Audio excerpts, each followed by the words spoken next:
अभी लगातार प्रधानमंत्री जहां जहां जा रहे हैं वो खूब कह रहे हैं कि रेवड़ी जो बट रहे हैं उससे बचना है।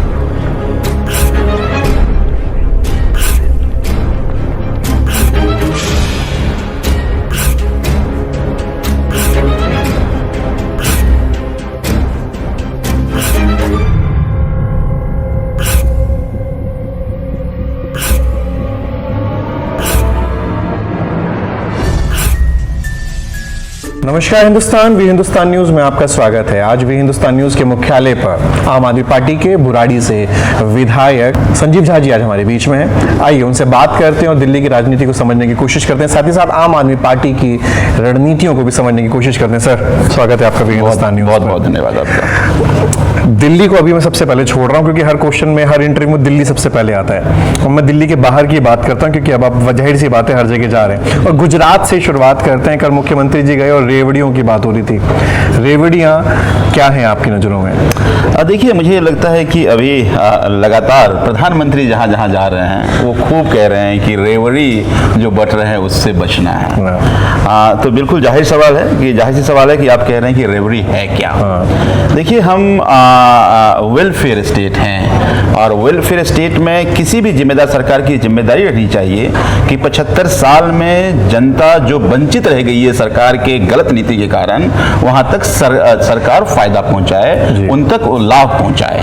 दिल्ली, फिर मैं दिल्ली की बात करूंगा। दिल्ली एक ओवरऑल 5 साल में केजरीवाल मॉडल ऑफ गवर्नेंस जो है वो गवर्नेंस अपने आप में ये बताता है किस तरह से एक वेलफेयर स्टेट अपने सब्जेक्ट को, अपने लोगों को आप सरकारी लाभ पहुंचा सकते हैं। अब देखिए, दिल्ली में मसलन हमने शिक्षा फ्री करी जी। एक बात बताइए कि मैं मानता हूं कि कई बार बड़े बड़े काम सैटेलाइट हम लेट शायद भेज पाए हों, हमारे पास उस तरह की टेक्नोलॉजी या उस तरह की माइंड या हो सकता है संसाधन नहीं रहा हो, लेकिन 5 साल में दिल्ली में हमने दिल्ली के स्कूल आमूलचूल परिवर्तन किया। फर्ज कीजिए कि ये आज से 70-75 साल पहले जब आज़ादी के बाद स्कूल हमारी प्रायोरिटी होती तो आज ये प्राइवेट स्कूल्स का बाजार नहीं बनता। आज अगर हम अच्छा अस्पताल खोल लिए होते, अच्छी हेल्थ फैसिलिटीज दे दी होती तो आज ये प्राइवेट हॉस्पिटल्स का बाजार नहीं बना होता। तो इसका मतलब ये है कि आपने अगर देश को आगे बढ़ाना है तो शिक्षा और स्वास्थ्य क्वालिटी और मुफ्त होना चाहिए, ऐसा मैं मानता हूं। ये रेवड़ी नहीं है। अगर इस देश को आगे बढ़ाना है तो इस देश के हर, चाहे अमीर हो या गरीब, सबको अच्छी शिक्षा और मुफ्त मिलनी चाहिए, सबको अच्छे स्वास्थ्य की सुविधा मुफ्त मिलनी चाहिए। अगर आप दिल्ली में मान लीजिए हैं, दिल्ली में बिना बिजली के नहीं रह सकते, तो अगर मान लीजिए आपके पास पैसे नहीं हो तो दिल्ली आप छोड़ के चले जाएंगे आप, तो सरकार की जिम्मेदारी है। तब उन्हें 200 यूनिट बिजली फ्री की बात की, 400 यूनिट बिजली आधे की बात करी। अगर दिल्ली में अब सप्लाई का पानी है तो अगर आपके पास पैसे नहीं हो तो क्या पानी नहीं पिएंगे, दिल्ली छोड़कर चले जाएंगे? तो सरकार ने कहा नहीं, हम 20,000 लीटर पानी मुफ्त देंगे, जो एक एवरेज परिवार का कंजम्पशन महीने का है। तो ये रेवड़ी नहीं है, ये वेलफेयर स्टेट की जिम्मेदारी। और तब आप फर्ज कीजिए, जब हम आए थे तब डिस्कॉम का कर्जा लगभग 1700-1800 करोड़ था। आज डिस्कॉम का कर्जा भी कम हो गया। आज जो बिजली कंपनी लगातार नुकसान में थी, आज बिजली कंपनी फायदे में भी है और हम जनता को सस्ती और मुफ्त बिजली भी दे रहे हैं। तो मुझे ये लगता है कि दिल्ली की सरकार फायदे में, ये सरकार नहीं कह रही है, दिल्ली आम आदमी पार्टी नहीं कह रही है, देश की सबसे जो मानक एजेंसी है CAG, वो ये कह रही है कि दिल्ली सरप्लस स्टेट है। और ऐसा नहीं है कि हमें ये हेरिटेज मिला सरप्लस स्टेट, हमें डेफिसिट स्टेट में मिला था, डेफिसिट से हम लोग सरप्लस तक पहुंचे। तो मुझे ये लगता है कि ये ओवरऑल एक गवर्नेंस का मॉडल है जिससे अंतिम व्यक्ति तक कैसे फायदे पहुंचाते हैं। एक बात। दूसरी बात, मुझे ये लगता है कि अगर इकोनॉमी को भी ठीक करना है, फर्ज कीजिए कि आप नीडी हैं और आपको हम 2-4 हजार किसी स्कीम से बचाकर आप दे रहे हैं, तो आप उसको खर्चते हैं। जब आप खर्चते हैं, मान लीजिए शॉप में जाकर एक कपड़ा लेते हैं तो दुकानदार कपड़ा बिकता है और प्रोडक्शन बढ़ता है और फिर उसी से 30% टैक्स आपके पास पहुंचता है। तो मुझे ये लगता है कि इस मॉडल की चर्चा करनी चाहिए। लेकिन जो आपका सवाल था कि प्रधानमंत्री जी कहते हैं रेवड़ी, या रेवड़ी की खूब चर्चा हो रही है। रेवड़ी क्या है? रेवड़ी क्या है?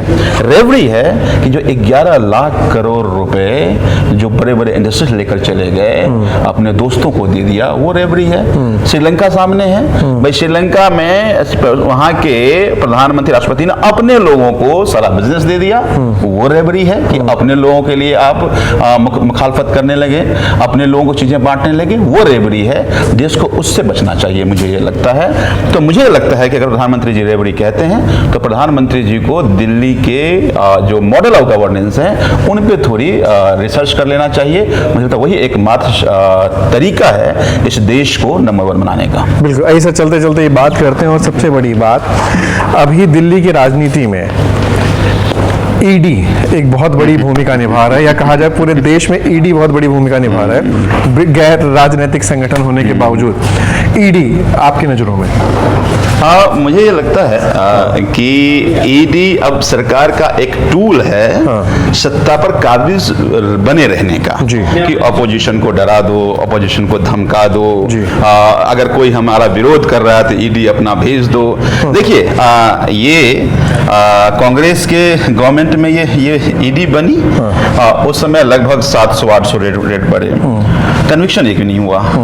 आज 4 गुना बढ़ गया ये, पिछले 7 साल की 8 साल की बात करें, लगभग 3000 ईडी के रेड हुए, ईडी इन लोगों के पास गया, लेकिन कन्विक्शन कितना है? 0.5%। अब समझिए कि वो इंस्टीट्यूशन जो डरा के काम हो जाता है, आगे बढ़ने की जरूरत नहीं है। उससे बड़ी बात कि 99.5% लोगों को जो इंस्टीट्यूशन हैरास कर रहा है, इसका मतलब है कि उस इंस्टीट्यूशन के वैधता पे सवाल खड़ा होना चाहिए। लेकिन सरकार चूंकि इसको अब मान लीजिए जनता का विश्वास नहीं है यहाँ पे, तो और जनता मुखालफत कर रही है, जनता आपका विरोध कर रही है, तो फिर आप क्या करते हैं कि आप ईडी भेज देते हैं, उनको परेशान करने की कोशिश करते हैं। तो ईडी एक टूल बन गया है सत्ता पर काबिज बने रहने का। और जब कहीं विरोध हो, अब ईडी कहाँ जाती है? कोलकाता में चुनाव था, कोलकाता पहुंच गई। महाराष्ट्र में सरकार तोड़ना था, महाराष्ट्र पहुंच गई। बिहार में जरूरत पड़ेगी, बिहार चली जाएगी। अभी झारखंड में तोड़ना है सरकार, झारखंड पहुंच गई। तो ऐसा क्यों होता है? जिस स्टेट में या तो चुनाव हो या सरकार को खत्म करना हो, तभी वहां रेड होता है। तो ये अपने आप में दर्शाता है कि ईडी एक ऐसा इंस्टीट्यूशन नहीं है जिससे देश को रेवेन्यू आए या गलत लोग पकड़े जाए। बड़े बड़े व्यापारी तो भाग गए, उन पर ईडी क्यों नहीं गया? 11 लाख करोड़ रुपए ये लोग डकार गए, लेकिन ईडी उनको नहीं पकड़ पाया। तो मुझे लगता है कि राजनीतिक टूल बन के रह गया है ईडी। चलिए, अगर बात करें पंजाब की, पंजाब में वो आपकी सरकार है, क्या कुछ दे रहे हैं पंजाबियों को? देखिए, मुझे लगता है कि 3 महीने की सरकार हमारी पंजाब में है। दिल्ली के बाहर पंजाब एक ऐसा स्टेट है जहां इस 3 महीने में सबसे बड़ा काम क्या किया कि एक एंटी करप्शन हेल्पलाइन जारी किया, और मुख्यमंत्री जी वहां कहे कि अगर कहीं कोई करप्शन हो तो मुझे रिकॉर्ड भेज दो और हम उसकी जांच कर लेंगे। देश में पहला ऐसा उदाहरण आपको देखने को मिलेगा कि अपने कैबिनेट के मंत्री को सुओ मोटो कॉग्निजेंस लेकर के उस पर FIR करा करके उसको जेल भेज करके और 90 दिन से पहले चार्जशीट सबमिट कर दिया, वरना तो सालों चार्जशीट सबमिट नहीं होती है। तो ये पहला एक गवर्नमेंट सरकार में शुचिता की जो बात होती है उसका उदाहरण पंजाब सरकार पेश किया। फिर अरविंद केजरीवाल हमेशा कहते हैं कि हम जो प्रॉमिस करते हैं वो प्रॉमिस नहीं, हमारे गारंटी कार्ड है।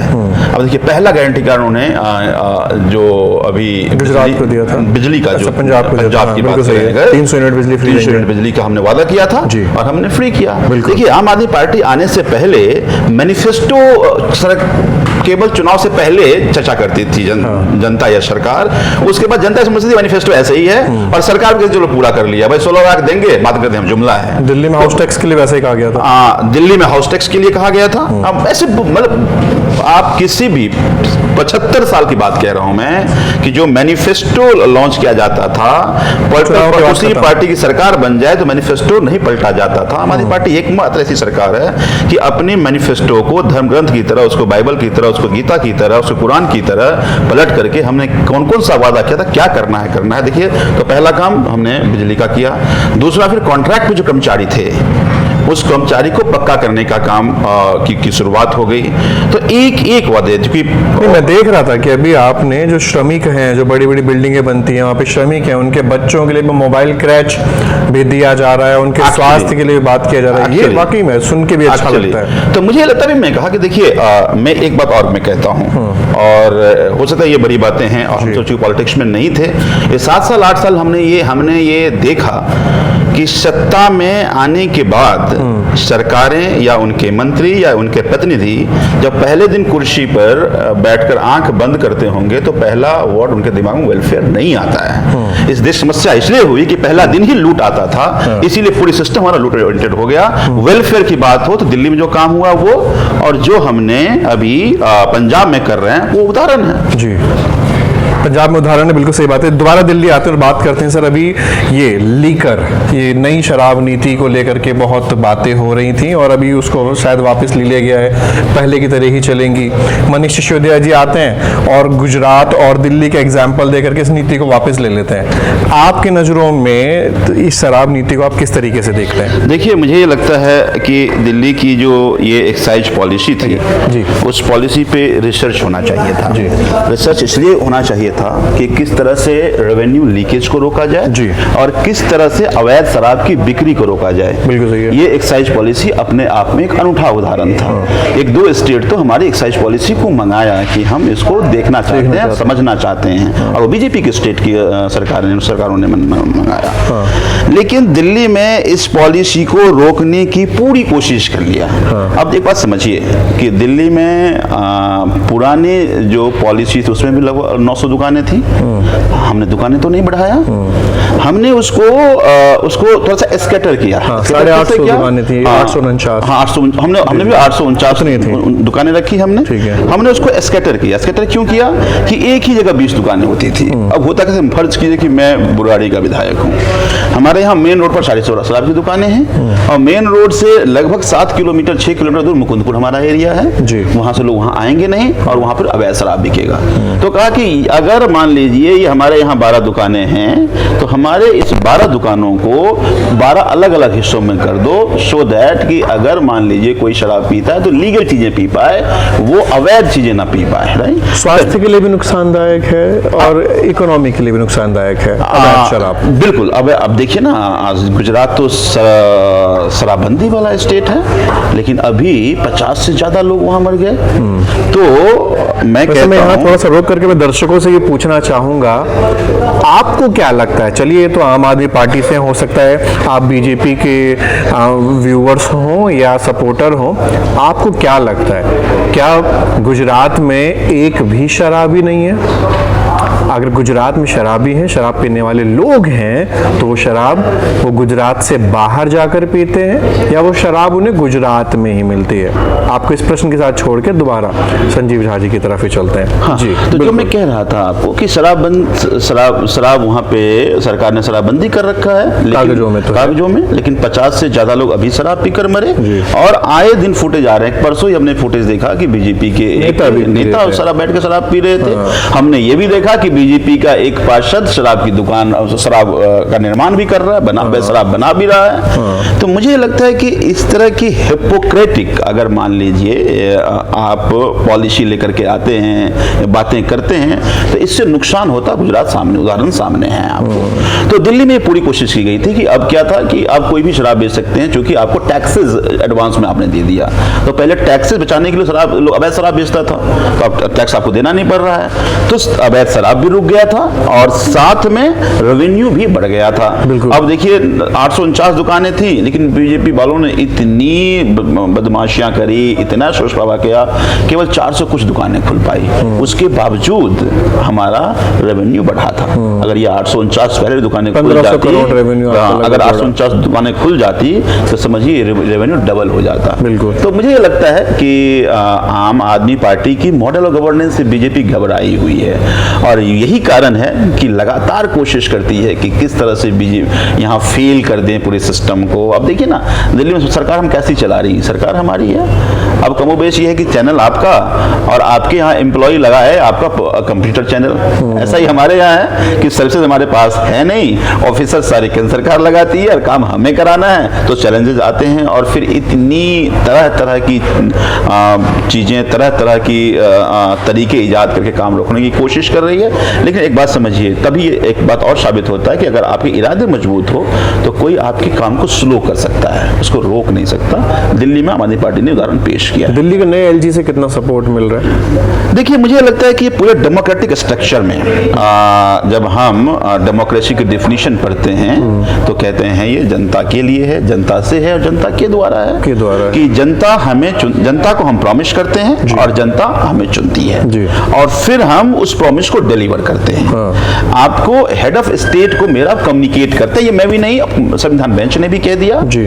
अब एक नए बिल को देखिए, अब इसमें भी देखिए कि कितने ये असंवैधानिक केंद्र सरकार है कि संविधान बेंच का जो फैसला था उस फैसले को पलट करके आप एक बिल के जरिए सरकार के अधिकार को आपने हथिया लिया। अब देखिए, मैं जनता से प्रॉमिस किया तो मैं जनता के लिए जिम्मेदार हूं और मैं जनता के लिए काम करूंगा। तो अगर नहीं काम जनता मुझे हटा देगी। एलजी साहब किसके लिए जिम्मेदार हैं? केंद्र सरकार के लिए। अगर केंद्र सरकार की नहीं सुनेंगे तो केंद्र सरकार को हटा देगी। तो केंद्र सरकार तो चाहेगी दिल्ली में काम ना हो। तो ऐसे व्यक्ति जो काम नहीं होने देने के लिए बैठ जाए, मान लीजिए अगर, तो कितना नुकसान होगा, सारा पावर उसके पास हो जाए। तो कई बार मैं देखता हूं कि एलजी साहब बहुत सारे ऐसे काम जो सरकार को करना चाहिए, जो कैबिनेट को करना चाहिए, वो पैरेलल काम में। तो अब 2-4 दिन पहले देखा कि एक प्रेस रिलीज भी एलजी ऑफिस से निकल रहा है। मुझे लगता है कि डेमोक्रेसी के लिए ठीक नहीं है, डेमोक्रेटिक स्ट्रक्चर के लिए ठीक नहीं है। और कई बार मैं ये मानता हूं कि देखिए, जवाहरलाल नेहरू कहा करते थे कि आप जो आज फैसला ले रहे हैं वो फैसला इतनी कॉन्शियसली लीजिए कि आज के आने वाली पीढ़ी के लिए वो क्या एग्जाम्पल सेट करेगा। तो आज जो फैसला ले रहे हैं वो आने वाले टाइम में वो कहीं परंपरा न बन जाए, ये जिम्मेदारी भी चुने हुए लोग या जो कोई भी डेमोक्रेटिक प्रोसेस के प्रिजर्व करने वाले लोग हैं उनको ध्यान रखना चाहिए। इससे डेमोक्रेसी का नुकसान होता है, इससे डेमोक्रेटिक स्ट्रक्चर का नुकसान होता है। उन तमाम सपने जिन सपनों को लेकर आज़ादी दिलाई गई थी उन सपने आहत होते हैं। चलिए, देश आज़ादी का 75वें वर्षगांठ मनाने जा रहा है। 76वां आपका ये इवेंट जो है अब ये होगा। आम आदमी पार्टी ने घोषणा की है कि इस बार वर्ल्ड रिकॉर्ड बनाने जा रही है। उस वर्ल्ड रिकॉर्ड के बारे में हमें दर्शकों को बताएं। देखिए, पिछले बजट में एक आम आदमी पार्टी की सरकार ने यह फैसला लिया था कि इसको हम देशभक्ति का साल मनाएंगे। और देशभक्ति के साल कैसे मनाएंगे? तो पहले कि देखिए, जब हम अपना तिरंगा देखते हैं तो हमारा सीना चौड़ा हो जाता है। बिल्कुल सही है। हमें देश के प्रति जिम्मेदारी आ जाती है कि देश के प्रति क्या करना है, वो हमें एहसास होता है। तो हमने कहा दिल्ली के अलग अलग 500 जगहों 550 जगहों पे तिरंगे लगाए जाएंगे और अलग अलग कॉन्स्टिट्यूंसी में, मेरे कॉन्स्टिट्यूंसी में 16 जगह तिरंगे लगाए गए हैं। तो पूरा तिरंगामय कर दिया गया है। फिर वो तमाम देशभक्ति का प्रोग्राम्स का आयोजन किया जा रहा है।